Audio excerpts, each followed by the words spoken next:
And that, my friends, is how America was made great once again.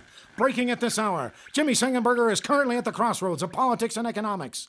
Radio broadcaster master, now the celeb on the web. He's the smarty of the party. He's in cahoots with the grassroots. Jimmy at the Crossroads brings you thought-provoking commentary, hard-hitting interviews, original satire, and the best bumper music known to man. Jimmy at the Crossroads! Gonna talk money, gonna talk politics, great for all generations. Oh, what a great mix, I said. Gonna talk money, gonna talk politics, great for all generations. Oh, what a great mix. I got Jimmy at the Crossroads, making sense out of nonsense. People want answers, they want to understand. They come to the crossroads and Jimmy gives them the plan. I said, gonna talk money, gonna talk politics, great for all generations. Oh, what a great mix. I got Jimmy at the Crossroads, making sense out of nonsense. Come on, Jimmy, what you got?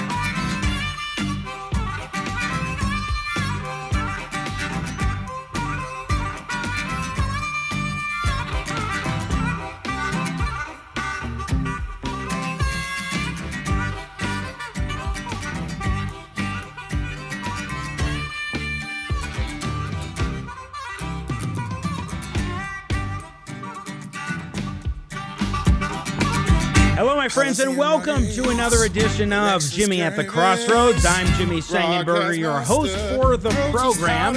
Once again, bringing engaging, intelligent talk, sang style, and coming to you in partnership with the Washington Examiner. Indeed, as the great Biff Gore from Season 6 of The Voice sings, we're making sense out of nonsense. Good to be with you today on this Thursday, the 20th of August. For me, time keeps flying right on by. If you have not subscribed to the YouTube channel, please do, youtube.com/Jimmy at the Crossroads. You can also access all of our content at the shop, the contact info for yours truly, all of our social media, and so much more at jimmyatthecrossroads.com. And be sure to like, subscribe, follow all those good things to our friends at the Washington Examiner on Facebook, YouTube, Twitter, and of course at WashingtonExaminer.com. Great show today. I'm very excited. In the next segment, we're going to be joined by two experts on the Middle East, and we're going to dive in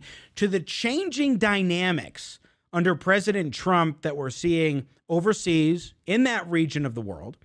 Israel and the United Arab Emirates normalizing relations last week, which is pretty remarkable, and it fits with a new approach to achieving peace in the Middle East that President Donald Trump and his administration are moving forward with, dramatically differing from what previous administrations, especially Barack Obama's administration, had done.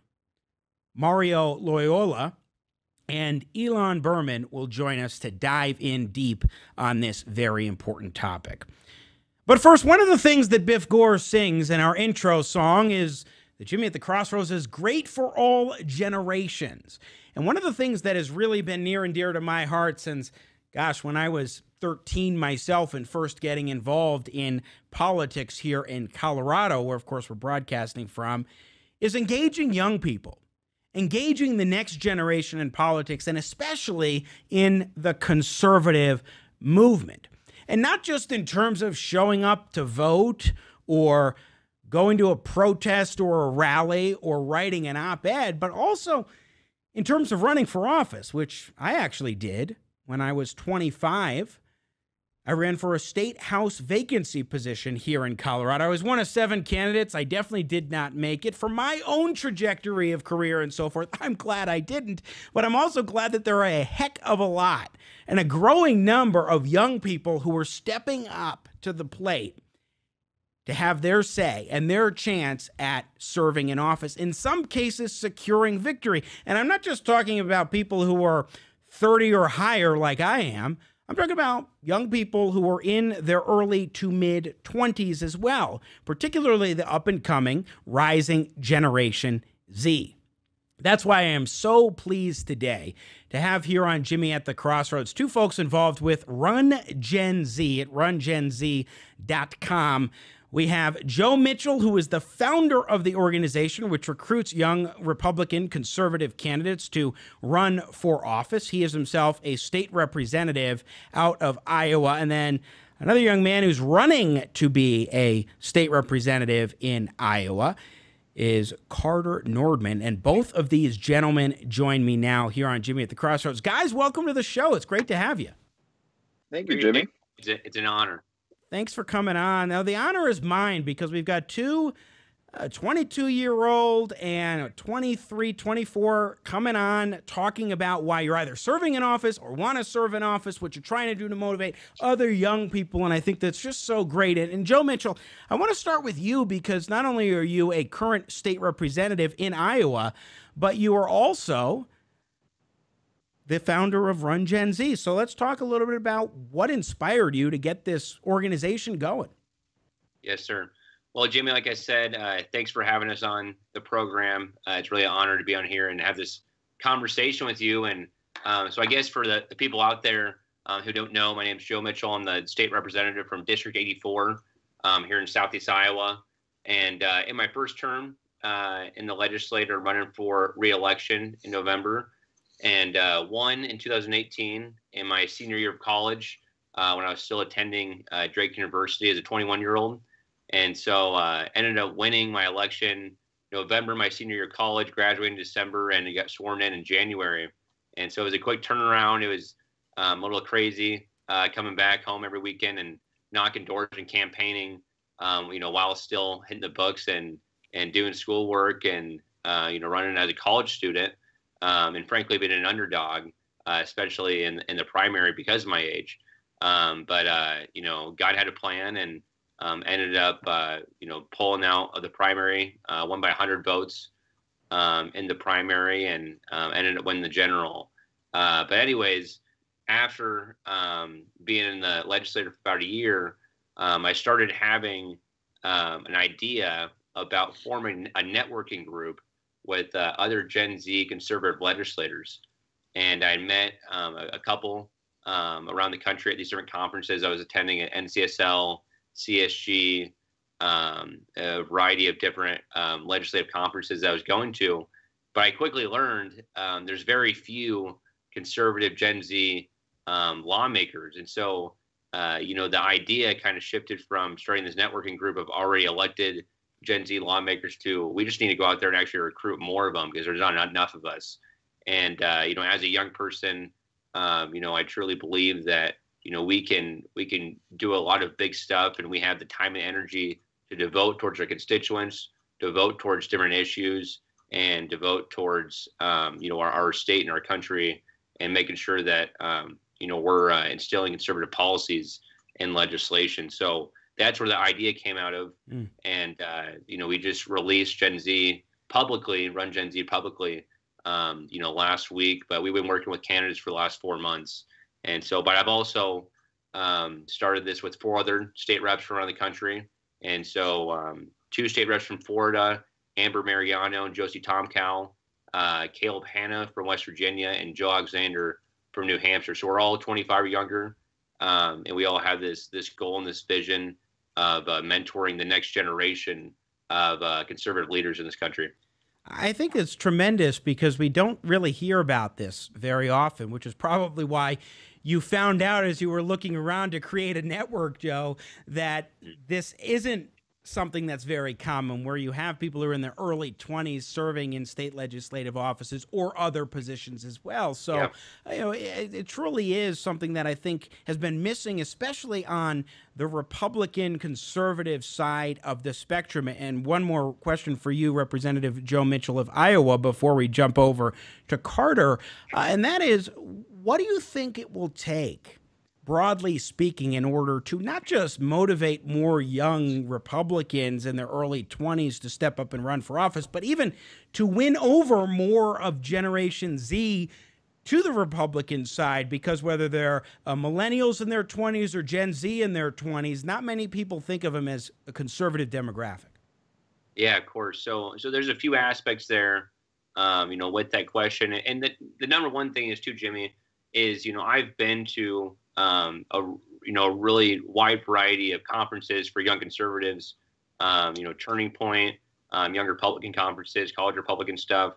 And so we have these great grassroots organizations that do a great job of engaging, young voters on the issues and on candidates that, represent what we want. But then we don't have another organization that takes the next step and actually helps the leaders of those organizations take that initial step to run for office and actually make change and instill policy. And so that's what we're focusing on. And we're going to be very focused on partnering up with all these great grassroots conservative organizations that focus on college and high school age students and kind of being the next step for leaders in the organization that actually want to go out and be candidates themselves. But the other thing you touched on is that, we're seeing more and more young people. We know historically young people are going to be liberal, right? But instead of that ratio being, 60-40, it's like 90-10 now. And so that's not great. And the best way to be able to convince more young people to vote for conservatives is having somebody that they can relate with, somebody that they can, look across and, looks like them and talks like them and understands the issues, that they care about. So there's a couple aspects to Run Gen Z, but I think it's going to be a really big deal to be able to, start swinging more of those young conservative voters back to our side, but also just to, the next generation of conservatives elected and get them working.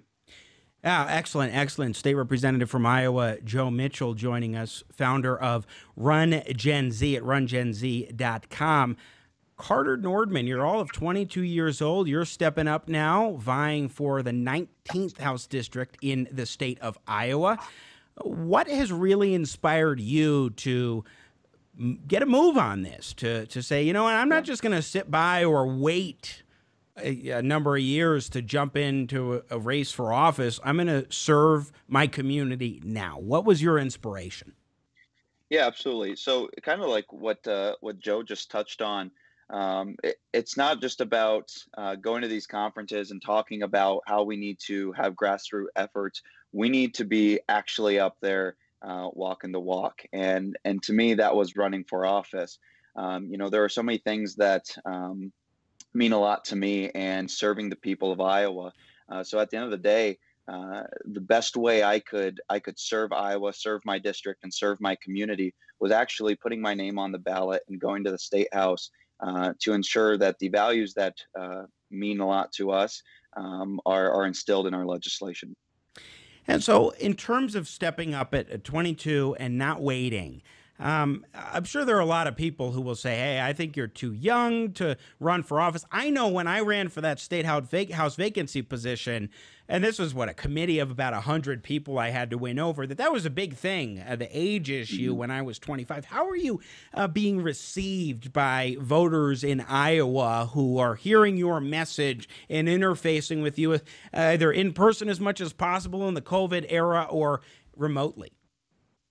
Yeah, honestly, I think more people like seeing younger people run for office. Yes. I think it's a refreshing new faces getting into politics. I actually believe people are more receptive to that than not.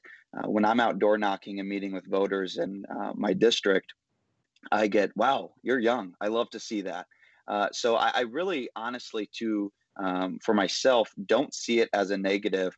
And Joe had a competitive primary and came out on top. I think people like the fact that younger people are taking initiative and running for office. Yeah, Joe, I think that's got to be the case, especially, for example, in your case of a primary, among Republicans who, even in the last 5 years, have really grown to understand a lot more about why it is so essential to get more young people involved in the party and give them opportunities to get engaged and make a difference, including run for office. Yeah, when I noticed the same thing when I ran and was knocking doors like Carter's doing right now, is that people were, quote unquote saying, I'm tired of my generation being in there. We need some new blood. We need some people with some new ideas, and some better ways of thinking about how to solve these problems. And so, that's why I think, young people are so viable to run for office, and because they have the time and the energy to do it, right? They don't usually have, a family or a wife and kids yet. And so they can devote that time to spending time with their constituents and learning about those issues. And the other thing I was going to say, Jimmy, too, is, the reason why we're starting Run Gen Z is because you put somebody like myself in front of a group of college students and tell them that I won just 2 years ago at the age of 21 for the state legislative office. They can relate with that, right? And that can be a reality for them. But if you take somebody that's in their 40s or 50s and have them stand in front of a group of college students and tell them that it doesn't really click as much. You know what I mean? And so that's what's so important about what we're doing is we're taking people like myself and Carter when he gets elected and putting them in front of groups of young people and saying, hey, we did it at your guys' age and you can do it too, and we're here to help you. Because when I first ran, thankfully, Carter, kind of has me here to kind of lean on as another 20-something. But when I ran, I didn't have anybody like that, right? And so, I was this close to not running because I was like, people are gonna think I'm full of myself because I'm running at the age of 21, and knowing that there's a group and network of young conservatives out there who've done it and can help. Sure. Operate the campaign and be able to mentor you and stuff is a huge deal. Yeah, no, there's no doubt about it. It's empowering when you know that there are others going through the similar type of experience, especially in the age range, being able to relate and connect on a personal level. Just a couple minutes left. So, Carter Nordman, let me just ask you your thoughts on how to engage and win over this up-and-coming Generation Z and get them on the conservative side of the spectrum. What do you think needs to be done other than putting more younger faces out there to interface directly with them one-on-one or in group settings? What do you think people need to know about winning over Gen Z? Well, I think it comes down to messaging. Obviously, we are working on the grassroots. Run Gen Z is, organizations like that are going to be ultimately the way we push people away from what they're forced to think about. I'm in college right now, and it is, disgusting how liberal the campuses have come, almost to a point where if you don't think that way, you should be scared not to think that way. So it's about the grassroots efforts. It's about, getting our message out there, saying you don't have to be forced to think a certain way. I think when a lot of people get out of college, they're going to find out very quickly that a 70% tax bracket is not a good idea. And so once people begin to, or at least the younger generation begins to realize those things, I think it becomes much more easier. I think we're the party of common sense, and it's not hard to push common sense. State Representative Joe Mitchell of Iowa, final question for you before we let you guys go. Tell us how people can get involved with Run Gen Z if they know somebody who might be a good fit for running for office and want to connect up with this network. They might want to support you guys or just learn more information. Give us a little bit of detail on how we can do that. Sure. Well, the best thing to do is to visit our website at www.rungenz.com. And on our website, we have contact info on there to be able to email us if you're interested in getting involved in Run Gen Z, whether that's you being a candidate or you supporting us financially or wanting to be a mentor, right?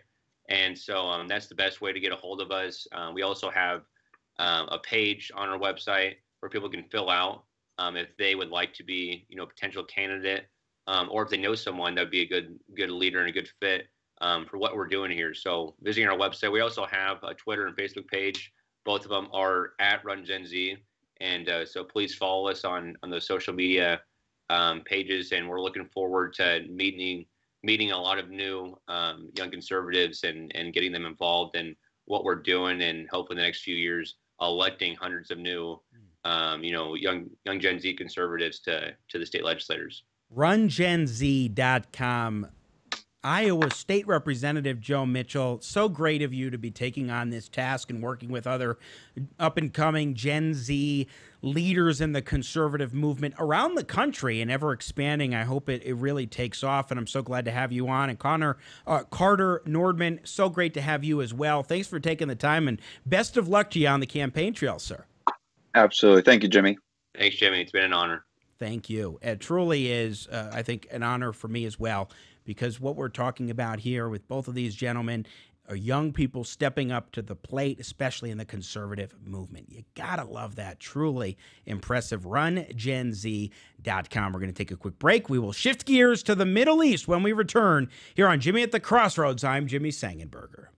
America's politics are crazy. The culture is in flux. That's why we work hard to help you keep up. More politics, more culture, and more access. We focus on the biggest stories of the day with some of the biggest names in politics and punditry. Go to our website, WashingtonExaminer.com. Subscribe to our YouTube channel. Be sure to follow us on Facebook, Twitter, and Instagram.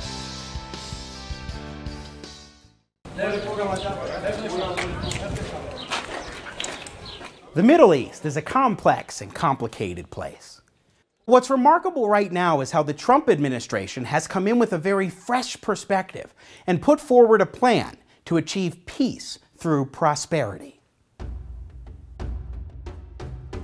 Previous administrations had always focused on trying to solve the Israeli-Palestinian conflict and then normalizing relations between Israel and the broader Arab world. Well, the Trump administration has kind of turned that idea on its head. Jared Kushner, Jason Greenblatt, and others, and have been working behind the scenes to bring the Arab powers, especially in the Gulf, together with Israel and really get their buy-in and support and build those relations out more, and then be able to solve the Israeli-Palestinian conflict. But if President Trump goes ahead with his policies of strengthening the economy on the West Bank and even in Gaza, despite the presence of Hamas there, I think the people's attitude will change to the positive and would be more likely to accept a peace accord between them and the Israelis. So in the economic part of the plan, they want to raise $50 billion of foreign direct investment into the Israeli, the Palestinian economy, and then also the Lebanese, Jordanian, and Egyptian economies, so that there can be more integration broadly between all of those. But they want to provide the capital necessary for businesses to flourish, for job creation. They're doing this across all sectors of the economy. They're also trying to work on governance issues, property rights, rule of law, things like that, so that the investments can be safe and the investors can rest assured that their investment is protected. How do you think the economic prosperity that this plan would hopefully bring about could disincentivize millennials and younger people who are in the Middle East from starting to get involved in terrorist groups in the future? I mean, the State Department, the government's done many research studies, and it's pretty conclusive that terrorist groups thrive where there's poverty, where there's low education, low literacy rates. They thrive on preying on people like that to enlist them in their cause of Allah or whatever they're claiming to stand for. So the more we can expose them to education, increase the literacy rates, increase the economic opportunities, the less likely they are going to want to join these terrorist organizations. When we present these business opportunities, and they just see that peace is going to be a all-around better solution for them to work between the Israelis and the Arabs working together, they're going to see it's going to create a more prosperous future. As I talk to Arabs and Israelis, friends of mine, there is a changing attitude among both of them, and God willing, there will be peace with the economic policies and the strong foreign policy by the Trump administration.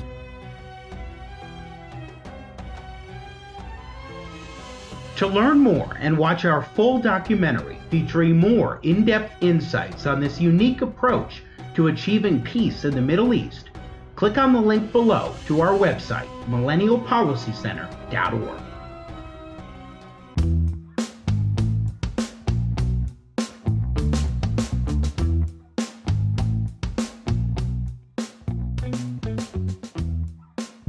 And folks, let's welcome back to the set the conservative talk show host from Aurora, Colorado. It's Jimmy Sengenberger.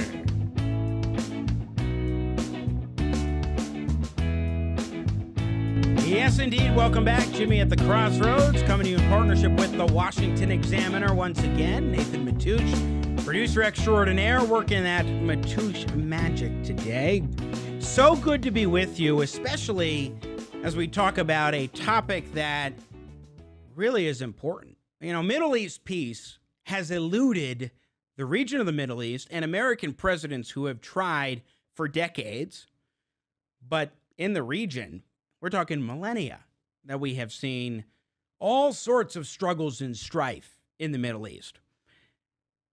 Of course, the nature of that strife and conflict has changed somewhat over time, but in recent decades, American presidents have really tried their darndest to bring peace in the Middle East, particularly between Israelis and Palestinians, Israelis and the Arab world.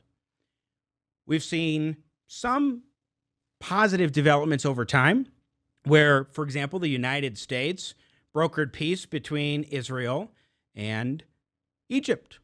Later, we had relations open up between Israel and Jordan, and the United States helped to facilitate that. But just last week, the United Arab Emirates and Israel normalized relations. This is considerable and historic, particularly because it's the first Arab Gulf country to normalize relations with Israel, to open the door to conversations, to actually start up trade agreements, get those dialogues going on.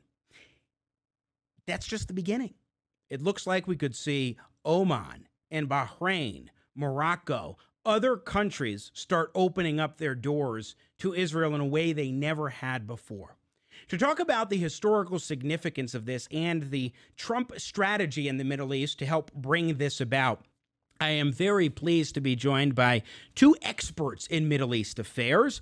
Mario Loyola is a senior fellow at the Competitive Enterprise Institute, and Ilan Berman is vice president at the American Foreign Policy Council, and they both join us now here on Jimmy at the Crossroads. Gentlemen, welcome to the show. It's so good to have you. Great to be here.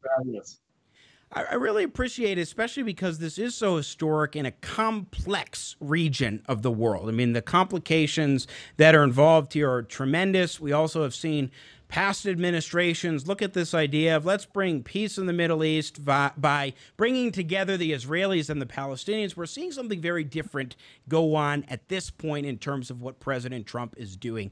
Let's start with you, Mario, please, about some of the historical context here. You had a great piece in National Review last week that really laid out a lot of the history here and sort of how some of this has evolved over time. What's your takeaway?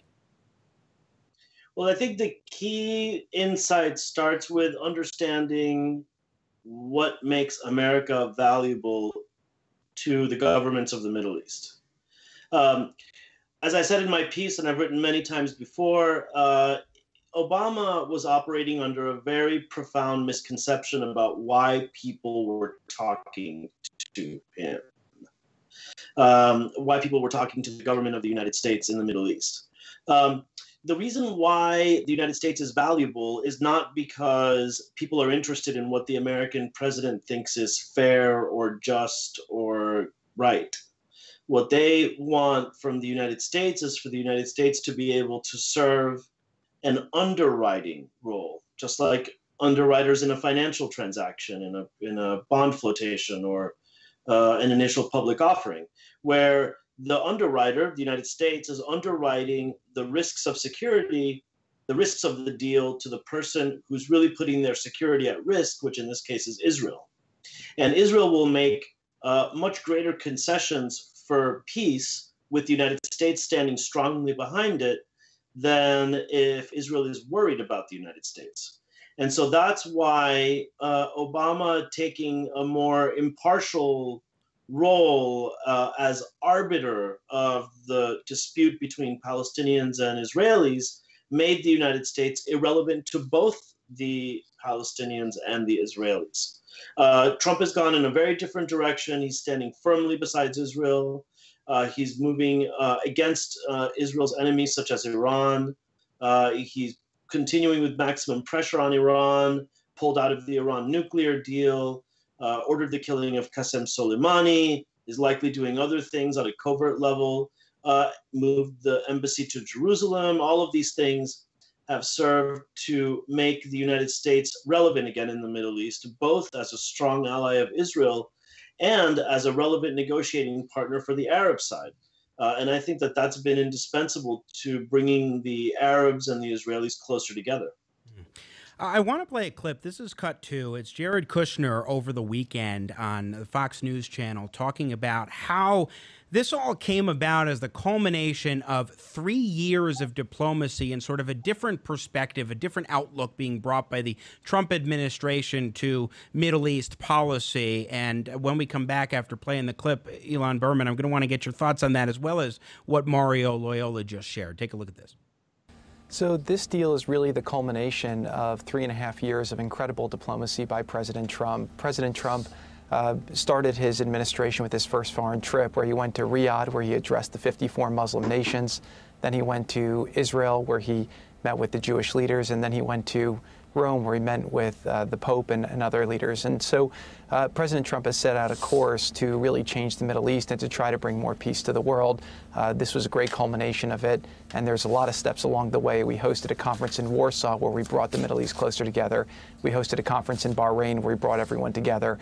And, you know, even the president's steps that he took, which were widely criticized in the foreign policy world, like moving the embassy to Jerusalem, was a very critical step. That showed people in the region that, number one, President Trump, unlike past politicians, keeps his promises, and he won't be bullied out of doing things that he thinks is right. And that strength and courage of conviction allowed him to build very strong relationships with our regional allies that had previously been forsaken. And that confidence that they both had in him allowed them to take this historic step forward. And I'll also say that one of the other critical steps along the way was President Trump getting out of the disastrous Iran deal. That deal sent $150 billion to the largest state sponsor of terrorism, one of the worst deals perhaps in history. And President Trump's leadership has greatly constrained the reach of a big menace in the region.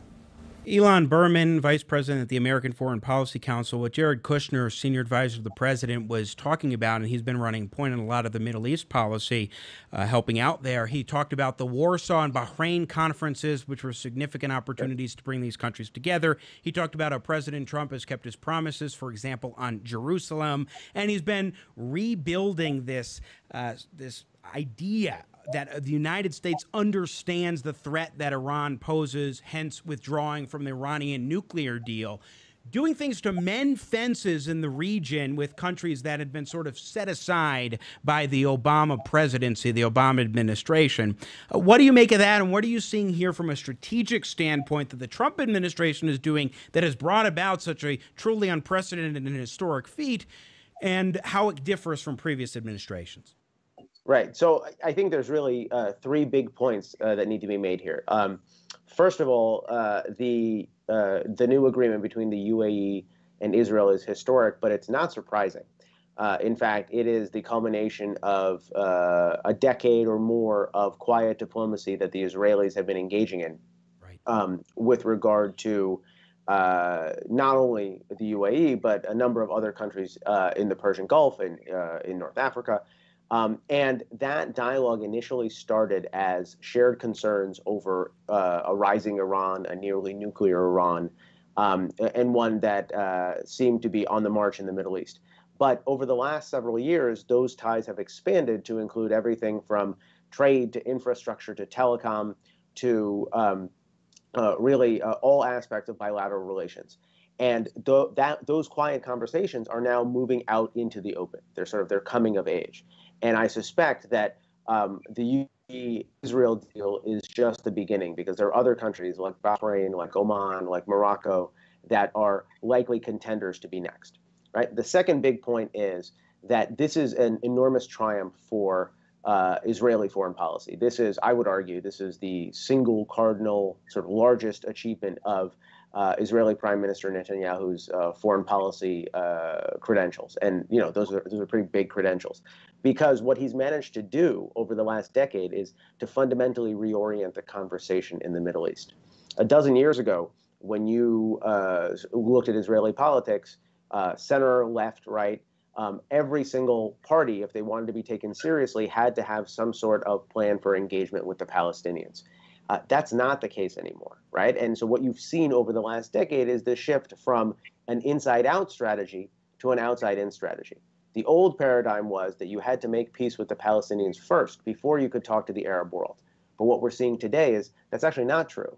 In fact, Israel has managed to build very robust relations with an assortment of countries in the Middle East, even though the Israeli-Palestinian track is frozen, at least for now, right? And this gets us to sort of the third point, that the deal is the culmination of the Trump administration's approach to the Middle East, but it is very much part of a larger approach. So the conventional wisdom has been for a long time that the White House doesn't know what it's doing in the Middle East, that it's sort of fumbling around, and even at times it's eyeing the exits, and it wants to get out of regional entanglements. But if you look closely, what the administration's actually been pursuing has been this three-pronged policy, right? On the one hand, you have maximum pressure against Iran in the form of economic sanctions and political pressure designed to isolate Iran, bring them back to the negotiating table internationally. The second prong is the deal of the century. As Mr. Kushner said, this broad framework for prosperity between Israel and the Palestinians. But right in the middle, the connective tissue between those two poles is this idea of a Middle East security alliance, a security architecture in the Middle East that could function something like an Arab NATO that could provide security for Israel, but also net Israel more closely into regional politics. And so that, to me, is I think right now the most germane aspect of the strategy, because that's what we're making progress on. Israel's getting more secure, is expanding its relations in the region, and I think things are changing in a big way. Mario Loyola, I think that one of the things that we can pull from what Ilan was just describing is that the Trump administration came in, they saw the many flaws, failures of the Obama policy, cozying up to Iran while distancing itself from the United States, rather from the allies in the Middle East, the Arab countries, and from Israel. And they recognized also that meanwhile, you had Israel doing back-channel conversations with the UAE and many other countries. And they saw that this opportunity there, that I think the Obama administration just didn't care about, didn't see any reason to follow through. Speak to that a little bit, please. And then I know that you have this idea, and I think it fits right in the conversation about sort of the simple rule for Middle East policy relative to the Obama administration's policy. Yeah, I mean, I was going to say I don't look at what the Trump administration saw coming in at the beginning of 2017 quite the way that you just described it. What I remember thinking every year of the Obama administration was that with every year that passed under Obama policies, we were going to have more and more of a disaster to clean up and more to fix. I think that the Bush administration handed off to the Obama administration in a situation in the Middle East that had been very difficult, but that had been brought to a promising point. I mean, we had achieved victory in Iraq essentially between 2007 and 2008. All of the major political groupings in Iraq, except for the two extremist groups, were in favor of a ongoing, lasting alliance with the United States. That in turn was an essential pillar of an architecture of containing Iran that rested on the rest of our regional alliances, particularly with the Gulf Arabs, putting pressure on the Iran nuclear program and support for the pro-democracy movement inside Iran. And that's what the Obama administration needed to do, was to keep strengthening that relationship with Iraq, keep strengthening our regional alliances, keep putting pressure on the Iran nuclear program, keep supporting the pro-democracy movement in Iran, And of course, what the Obama did in every case was exactly the opposite. In every one of those instances, it did exactly the opposite. And so the fundamentals began to deteriorate very rapidly. Within 3 years of Obama taking power, the United States was out of Iraq and ISIS was on the march. Of course, Obama completely misdiagnosed what a serious threat ISIS was. And then when the Obama administration finally got back into the game to move against ISIS in some small measure, they basically did it as Iran's subordinate proxy air force. And so everything that the United States was doing, because they were doing it at such a small scale within Iraqi politics, they were really just an adjutant to the Iranian program of hegemony inside of Iraq. And so with every year that passed, the situation deteriorated more and more. The Syrian civil war got going. The Obama administration decided not to intervene in the Syrian civil war.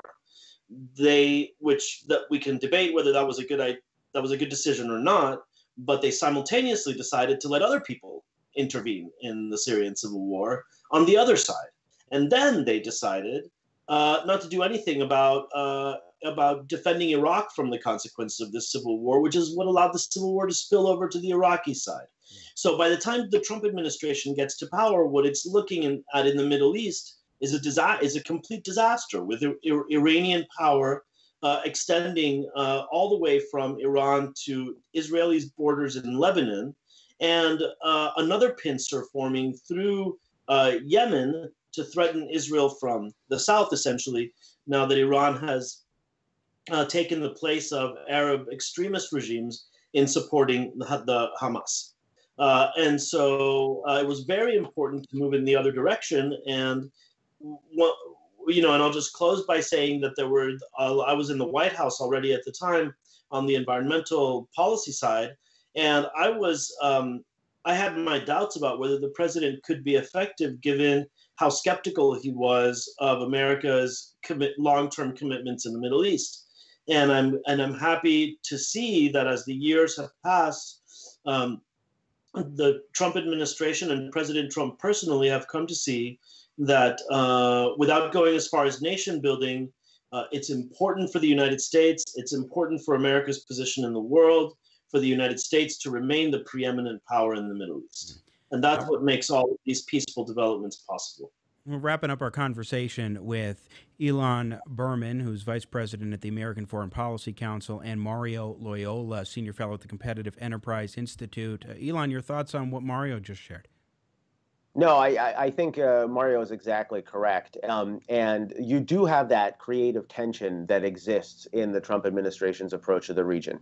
There is a tendency on the part of the president and the part of his advisors to not be very excited about open-ended commitments. And so the way the administration has backed away from engagement in northern Syria, engagement in Afghanistan, reflects sort of a worry that there is mission creep, that we're going to be in the region forever without defined objectives. But I would point out that is not the same thing as not having a strategy for the region. And in fact, it's very clear, as Mario said, that the administration has planted some very important flags in the region about things that it thinks are very important and necessary to do in order to preserve the security of our allies and preserve American interest, right? That conversation starts at maximum pressure vis-a-vis Iran, right? Because the administration, from its earliest days, identified the 2015 nuclear deal with Iran as a vehicle for Iranian empowerment rather than a vehicle for Iranian moderation, right? The big gamble that the Obama administration bet on was the idea that if we were nicer to Iran, if we provided them with massive direct and indirect sanctions relief, they would behave better regionally.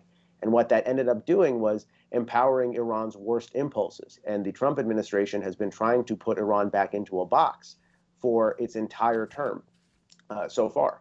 And it's been successful in doing that. Maximum pressure has had a lot of impact on the stability of the regime, Iranian solvency. But that's not the sum total of what the administration is trying to do in the Middle East. There's a lot of things going on. And I think we ignore them. When we ignore them, we don't really understand sort of what the real lay of the land in the region is. Mario Loyola, real quick, where do you think things will head next? Because I think there's reason for optimism that I know you write in your piece that it's possible Saudi Arabia could finally open up relations with Israel. Oman and Bahrain are being talked about, and Morocco. Where do you see things going? So the countries that you just mentioned, Bahrain, Oman, Saudi Arabia, these are the Gulf Cooperation Council, which are the sort of military partners of the United States among the Gulf kingdoms, and they coordinate their foreign policy very, very closely. So I think it's fair to expect, it's reasonable to expect that they will follow in UAE's footsteps. The United Arab Emirates has always had the most pro-Anglo orientation of all of these kingdoms, so it's not surprising that they moved first. But I would also point out we have the President Trump receiving the Prime Minister of Iraq this week, and that's another very important move. And I hope that people don't forget that Iraq really matters. Iraq is a very valuable potential ally for the United States. It has remained a partner of the United States even during the time when the Obama administration sort of didn't really care about Iraq and was happy to let the Iranians take over Iraq. Well, it turns out that the Iraqis were not happy to let the Iranians take over Iraq, even though half their country is Shiite. And that's a very, very hopeful sign, because if America is able to revive Iraq as its alliance with Iraq as a strong one in the region, Iraq could eventually become America's most important ally in the Middle East. And if that happens, then the containment of Iran will really have moved forward by leaps and bounds. And that's the kind of containment that will set the Islamic Revolution of Iran onto its final days. So I hope that America remains committed to that alliance with Iraq. A quick add-on, Ilan, anything you want to add real quick? No, I think Mario's right. I mean, the real fundamental question, especially germane now because we're in the political season, is what the president wants to do vis-a-vis Iran moving forward, and what his challenger, his Democratic challenger, wants to do. Right? I mean, there's a very contrasting visions for the region. I would make the argument that the different approaches have been tried before, right? Both of them. And it's very clear which one has garnered the United States more success and American allies more security. No doubt. I think that's a great final note, although I will add this, that it wasn't that long ago, just a handful of months ago, I had my first of 2 interviews on this program with Fahad Nazir, the official spokesperson for the Saudi embassy in D.C., and I asked him a question. I said, so it seems like Israel and Saudi Arabia have some thawing relations, and his response was, we have no relations with Israel. So it was an interesting response at the time, not surprising at all. I figured I would get something along those lines, but maybe sometime in the near future, we will hear a different response from the folks at the Saudi embassy. Ilan Berman with the American Foreign Policy Council and Mario Loyola at the Competitive Enterprise Institute. Thank you so much. We could go for so much longer at this conversation, but I really appreciate your insights today. Thank you. Thanks for having us. Once again, Ilan Berman, Vice President at the American Foreign Policy Council, and Mario Loyola, Senior Fellow at the Competitive Enterprise Institute, joining us here on Jimmy at the Crossroads. A very fascinating conversation, to be sure, and going to the core of our discussion about the shift in strategy of the Trump administration, what President Trump and Jared Kushner and other leaders in the administration have been doing. I want to play a clip from Fox News on over the weekend, and this is Bibi Netanyahu, the Prime Minister of Israel, who absolutely, I mean, this is a signature crowning achievement of a decades-long career in foreign affairs on the part of Benjamin Netanyahu. But he was asked in particular about the nature of these discussions and the nature of the strategy for peace in the Middle East. And here's the question and how Bibi Netanyahu answered it. You mentioned the Palestinians. For years, we've seen that you have to have peace with the Palestinians first, then the rest of the Arab world will come around. You've kind of turned this on its head in reverse, establishing peace with Arab neighbors and then working on the Palestinian issue. Look, if you give the Palestinians a veto on peace between Israel and the Arab world, we're never going to have peace with the Arab world because they're refusing to have any kind of realistic settlement. And by the way, I think President Trump's peace plan is the only realistic proposal that has been put forward for many, many decades. So, but the Palestinians aren't coming around. So I think it's actually not that if we have a breakthrough with the Palestinians, we'll break open to the Arab world. I think it may be the other way around. We have a breakthrough with the Arab states, and the Palestinians will come around in a more realistic way. So I think this is good for peace all around. But I think that, I think that it really does begin to change history. It's the third peace agreement that Israel has had with an Arab country, the first peace agreement between Israel and one of the Gulf states. And I think the first peace agreement in which I promulgate this new doctrine. Some people call it the Netanyahu doctrine. It's called peace for peace and peace through strength. Now, you know peace through strength. Nobody wants to make peace with a weak country. Everybody wants to make peace with a strong country. And I think that under my leadership, Israel has become a very strong country. I think that was very well put on the part of Prime Minister Netanyahu.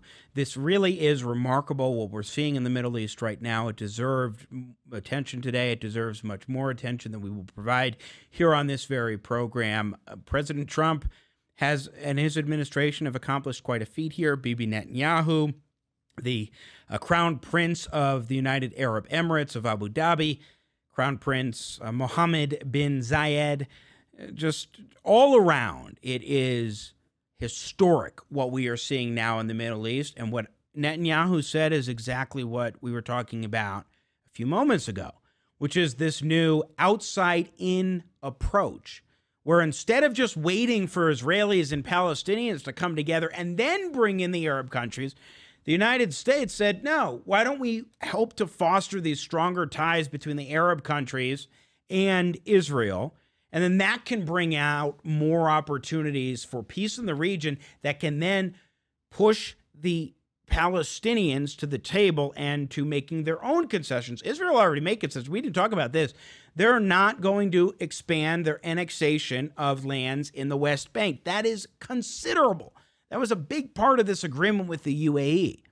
If we can continue to see this in the coming months, and especially if President Trump is reelected and has the opportunity to continue this policy, as opposed to changing the policy like Joe Biden would clearly want to do, bringing back the Iran nuclear deal and pushing away our Arab partners, unless he recognizes that it's foolish. I don't think he does. I think he's in that Obama mold in terms of the foreign policy matters and failed foreign policy matters, as Mario Loyola pointed out. The simple rule for the Middle East is do the opposite of what Barack Obama was doing. And that's what Trump's been doing, but not what Joe Biden would want to do. We'll see what happens as things unfold, but some encouraging signs to be sure, and this is genuinely historic. That is it for us today here on Jimmy at the Crossroads. Once again, coming to you in partnership with the Washington Examiner. We'll be back tomorrow with a Free to Choose Friday edition focusing on the Second Amendment and our constitutionally protected right to keep and bear arms, which is so important.